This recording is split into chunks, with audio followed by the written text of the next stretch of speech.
मुख्यमंत्री पुष्कर सिंह धामी की अध्यक्षता में राज्य सचिवालय में उत्तराखंड मंत्रिमंडल की महत्वपूर्ण बैठक आयोजित हुई। बैठक में कुल 12 प्रस्तावों पर चर्चा की गई और अहम निर्णय लिए गए। बैठक में सबसे अहम फैसला 2013 से कार्यरत 859 पर्यावरण मित्रों को लेकर लिया गया, जिन्हें अब मृतक आश्रित सेवा नियमावली के तहत लाभ दिया जाएगा। इन सभी को सेवा सुरक्षा प्रदान करने के लिए नियमों में संशोधन किया गया है। इसके अलावा उत्तराखंड स्वच्छता गतिशीलता नियमावली के तहत अब CNG और BS6 सिटी बसों को 15 लाख रुपए तक की सब्सिडी दी जाएगी। डीजल से संचालित विक्रम और अन्य सार्वजनिक वाहनों को भी सब्सिडी का लाभ मिलेगा और इसके लिए सिंगल नोडल अकाउंट के जरिए सीधे भुगतान की व्यवस्था की जाएगी। ये देखने में आया कि कुछ राज्यों में जो हाइब्रिड किस्म की गाड़ियां आप लोगों को बताऊंगी, जो बैटरी से भी चल सकती हैं, मोटर से भी चल सकती हैं और उनके अंदर पेट्रोल का इंजन भी होता है, ऐसी गाड़ियों को कुछ राज्यों में पूरी तरह की छूट दे दी गई। हमारे राज्य में इस तरह की छूट नहीं दी थी।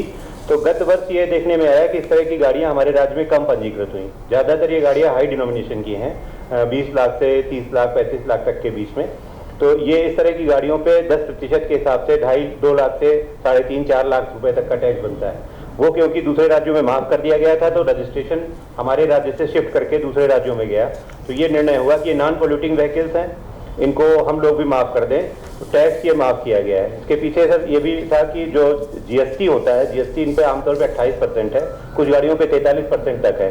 तो GST का 50% स्टेट को मिलता है। तो अगर हमारा टैक्स माफ भी होता है तो GST के माध्यम से आने वाली आय से उसकी भरपाई हो जाएगी, बल्कि कुछ लाभ ही होगा राज्य को और पोल्यूशन की दृष्टि से भी फायदा मिलेगा इसमें। भर्ती प्रक्रिया में भी बड़ा बदलाव करते हुए कैबिनेट ने तय किया कि अब उत्तराखंड पुलिस में सिपाही और उपनिरीक्षक की परीक्षा एक साथ आयोजित की जाएगी और चयनित अभ्यर्थियों को मेरिट के आधार पर विभाग आवंटित किया जाएगा। उत्तराखंड अधीनस्थ सेवा चयन आयोग में कार्यक्षमता बढ़ाने के लिए 15 नए पदों को मंजूरी दी गई है, जिसमें 1 अस्थायी और 14 आउटसोर्सिंग के आधार पर होंगे। इसी तरह मानवाधिकार आयोग में भी 12 नए पदों को स्वीकृति दी गई है, जिनमें 7 नियमित और 5 आउटसोर्सिंग के पद निर्धारित किए गए हैं।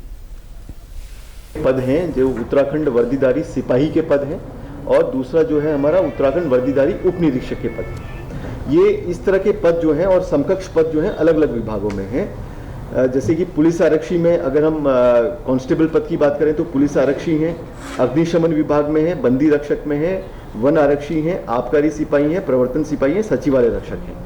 ये सब कांस्टेबल लेवल के पद हैं और वर्दीधारी हैं। अभी तक इनकी व्यवस्था ये थी कि इनके सभी के एग्जाम अलग अलग होते थे, तो इससे हमारे जो परीक्षार्थी थे उनको भी समस्या आती थी कि उनको हर एग्जाम अलग अलग देना पड़ता था और आयोग को भी समस्या आती थी कि उनके लिए हर बार अलग अलग एग्जाम उनको कराने पड़ते थे और काफ़ी खर्चे वाली स्थिति थी।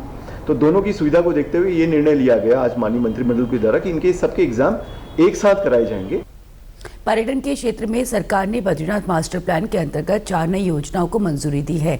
इसके तहत शेष नेत्र लोटस वॉल, सुदर्शन चौक की कलाकृति और ट्री एंड रिवर स्कल्पचर के साथ ही सुदर्शन चक्र शिल्प का निर्माण किया जाएगा। साथ ही कैबिनेट में पेंशन धारकों को राहत देते हुए सरकार ने एक और बड़ा फैसला लिया है। अब नई पेंशन योजना के तहत आने वाले कर्मचारियों को भी पुरानी सेवा प्रणाली की तरह ग्रेच्युटी का लाभ मिलेगा।